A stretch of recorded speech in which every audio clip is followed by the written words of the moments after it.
جميل أنك سألت هذا السؤال عزيزي. هذا السؤال إجابته في العلم أن كل الكائنات الحية الموجودة الآن من نباتات وحيوانات ما فيها الإنسان، بكتيريا، كل الكائنات الحية، الكائنات التي انقرضت والكائنات الموجودة التي نعرفها كلها بأنواعها وهي كثيرة جدا جدا جدا، كل هذه الكائنات تطورت من سلف مشترك.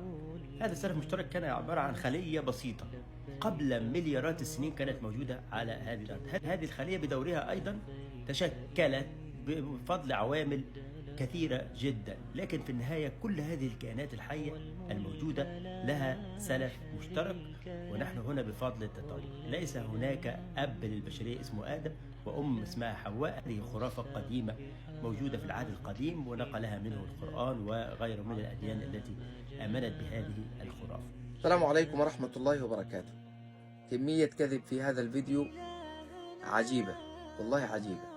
الإنسان الملحد ده لا يريد إلا شهواته ونزواته فقط، لكن عشان يديك حاجة مفيدة، يديك حاجة مقنعة أبدا، يديك حاجة كده خرافة. يقول لك الكون ده كله تكون من الخلية الأولى، والإنسان والحيوان والجماد وكله له سلف مشترك. يعني إيه سلف مشترك؟ ما يفهمكش. طب الخلية الأولى دي تكونت إزاي؟ يقول لك ما أعرفش. طيب مين اللي جابها الخلية الأولى؟ يقول لك ما أعرفش. يقول لك كله له سلف مشترك. طيب اشمعنى الإنسان الوحيد هو العاقل؟ إذا كان الخلية دي ما بتفرقش بقى، والخلية دي أصلا غير عاقلة، فكيف تصنع إنسان عاقل؟ فاهمين الوضع ده؟ الخلية دي اللي هي إحنا تكوننا منها، هل هي عاقلة أم غير عاقلة؟ يقول لي لا، الخلية غير عاقلة. أقول لك طيب كيف الخلية الغير عاقلة تصنع إنسان عاقل؟ وإشمعنى الإنسان الوحيد اللي من دون الكائنات كلها اللي هو ليه عقله بيفكر وبيصنعه وبيعمل بيوت وليه قوانين ماشي بيها ليه ما بلاقيش قرود مثلا بتصنع وتعمل وتبقى كده، ولا أسود ولا الكلام ده؟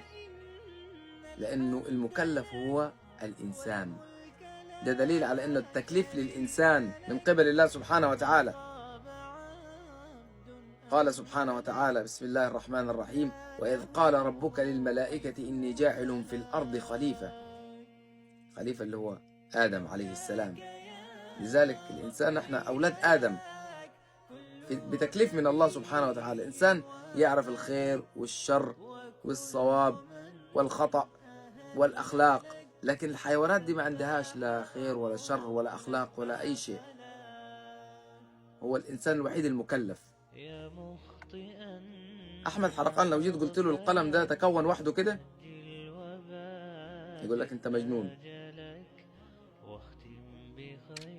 لكن شوف الكون كله العجيب، شوف عالم البحار العجيب، عالم الحيوان، شوف خلق الإنسان، شوف انظر إلى الفلك وإلى النجوم والكواكب والمجرات.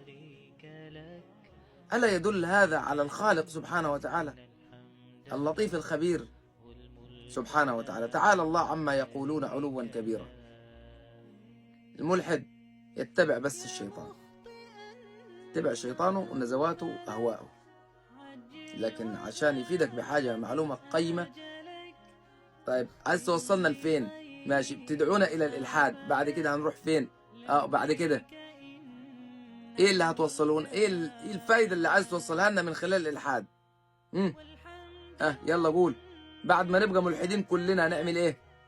لا، عيشوا حياتكم بقى، وزنوا بقى واشربوا وعيشوا حياتكم وانطلقوا في الكون، عيشوا عربدة بقى. اللي يقدر ياخد حاجة ويخطفها ويجري يجري. يعني بس هو ده اللي انت عاوز توصلنا ليه؟ مش عايز توصلنا لحاجة مهمة يعني من خلال دعوتك للإلحاد؟ لا، مش عايز والله، معليش أي حاجة. انتوا بس ابقوا ملحدين وانطلقوا في الكون بس. أنا هو ده اللي أنا عاوزه، كلنا ننطلق مع بعض. إنا لله وإنا إليه راجعون.